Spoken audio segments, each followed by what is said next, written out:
মহাষষ্ঠীতে দিকে দিকে একদিকে যেমন মায়ের আরাধনা চলছে, তার পাশাপাশি জেলা থেকে শুরু করে শহর বিভিন্ন জায়গার মণ্ডপে মণ্ডপে কিন্তু ইতিমধ্যেই ভিড় জমিয়েছেন দর্শনার্থীরা। আর এই মুহূর্তে যে ছবি আপনাদের সামনে তুলে ধরছি তা হলো বহরমপুরের সেই ছবি, বহরমপুরের মণ্ডপের সেই পুজোর ছবি আপনাদের সামনে ইতিমধ্যেই তুলে ধরছি। কল্যাণ চন্দ্র সরাসরি বহরমপুর থেকে রয়েছেন আমাদের সঙ্গে। কল্যাণ, তোমাকে প্রথমেই জানাই মহাষষ্ঠীর শুভেচ্ছা। কল্যাণ, আজ এই মুহূর্তে তুমি বহরমপুরের ঠিক কোন মণ্ডপে দাঁড়িয়ে রয়েছে এবং সেখানের কি ভাবনা, এবং ষষ্ঠীর দিন আজ কেমন ভিড় চোখে পড়ছে?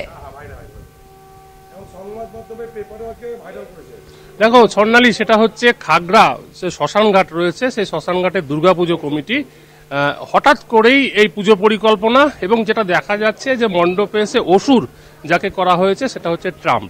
তুমি জানো যে ভারতের আমাদের প্রধানমন্ত্রীর সঙ্গে ট্রাম্পের বন্ধুত্ব ছিল, কিন্তু ট্রাম্প যখন শুল্ক নিয়ে যে জোট পাকিয়েছিল, যে নীতি শুরু করেছিল, তাতেই কিন্তু ক্ষুব্ধ শহরের মানুষ, পাশাপাশি এই পুজো কমিটি, এবং ট্রাম্পকেই এ কারণেই তারা অসুর করেছেন। আমরা একটু জানার চেষ্টা করব যে যারা পুজো কমিটি আছে তারা এই ধরনের সিদ্ধান্ত নিলেন কেন, এবং তারা এই ধরনের অসুর কেন তৈরি করলেন। বলছি, এই যে আপনারা পুজো কমিটির লোকজন, হঠাৎ ট্রাম্পকে নিয়ে এত হইচই কেন?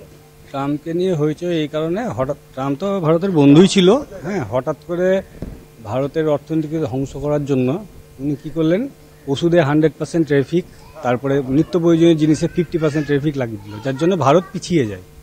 ওই জন্য আমরা ট্রাম্পকে অসুর রূপে দেখানোর চেষ্টা করেছি। যে তার এই অ্যাক্টিভিটিটা যেটা উনি করেছেন সেটাই মানে আমরা ওষুধ রূপে দেখানোর চেষ্টা করেছি, যেটা মানে যে এই যে ভারতের যে সাধারণ লোকেরা যে ওষুধ কিনতো তার উপর যে এতটা ট্যাক্স, তাহলে সাধারণ লোকেরা যখন কিনতে পারবেন তাহলে কি একটা মানে একটা বাজে রকমের একটা সিচুয়েশন তৈরি হবে, যে সাধারণ লোকেরা ওষুধ যেটা আগে 20 টাকায় কিনতো সেটা এখন এক্সপেন্সিভ হয়ে যাবে যেহেতু ট্যারিফ এবং ট্যাক্সের জন্য।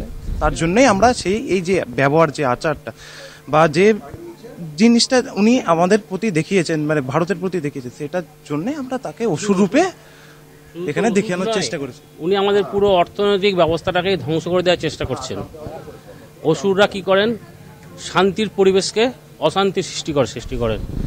এই জন্যই আমরা চেষ্টা করেছি, আমাদের ভারতবর্ষ একটা শান্তির দেশ, উনি সেটাকে অর্থনৈতিকভাবে আমাদেরকে ভেঙে দেওয়ার চেষ্টা করেছেন। তার জন্যই আমরা ওনাকে অসুর রূপে দেখানোর চেষ্টা করেছি। উনি সবসময়তেই যা কাজ করছেন গোটা বিশ্বে উনি অসুরের রূপেই কাজ করছেন।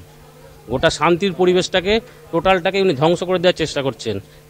একের পর এক ট্যারিফ দিয়ে উনি চেষ্টা করছেন যে গোটা বিশ্বে একটা অস্থিরতা সৃষ্টি করতে, যেটা সেক্ষেত্রে কল্যাণ, এই যে ডোনাল্ড ট্রাম্পকে যে রাখা হয়েছে অসুর হিসেবে এবং পুজো উদ্যোক্তারা সেরকম বর্ণনা করছেন, এই পুজো মণ্ডপ দেখতে ভিড় জমিয়েছেন কেমন দর্শনার্থীরা, তাহলে গোটা বিশ্বে একটা শান্তি সৃষ্টি হবে, এটাই আমরা চাই। একটু ভিড় দেখানোর চেষ্টা করব। আমি দেখতেই পাচ্ছ যে ডান দিকেও কিছু দর্শক এসেছেন, আমরা একটু দর্শকের কাছে যাওয়ার চেষ্টা করব। এই যে আপনারা একটা ট্রাম্পের ওষুধ দেখছেন, মূর্তি, কি বলবেন? অসাধারণ, অসাধারণ।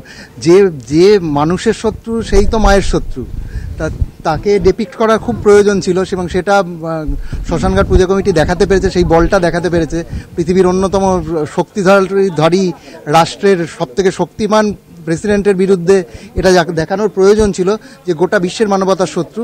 খুব ভালো লাগছে, খুব ভালো চিন্তাভাবনা, খুব ভালো প্রতিস্থাপনা। হ্যাঁ, ঠাকুর দেখতে এসেছি। অর্থাৎ সোনালী, বুঝতেই পারছো, আমি ডান দিকে একটু যাওয়ার চেষ্টা করব, যে দেখো তুমি কিভাবে ট্রাম্প রয়েছে সিংহের ওপরে, এবং তার ওপরে মা দুর্গা রয়েছেন, যুদ্ধ চলছে, এদিকে কার্তিক, ওদিকে একেবারে। অর্থাৎ কল্যাণ, বোঝাই যাচ্ছে অভিনব পুজো মণ্ডপ দেখতে কিন্তু ইতিমধ্যেই সকাল থেকেই ভিড় জমিয়েছেন দর্শনার্থীরা। আপাতত ধন্যবাদ তোমায়। কথা বলছিলাম, আমাদের সঙ্গে সরাসরি ছিলেন প্রতিনিধি কল্যাণ চন্দ্র।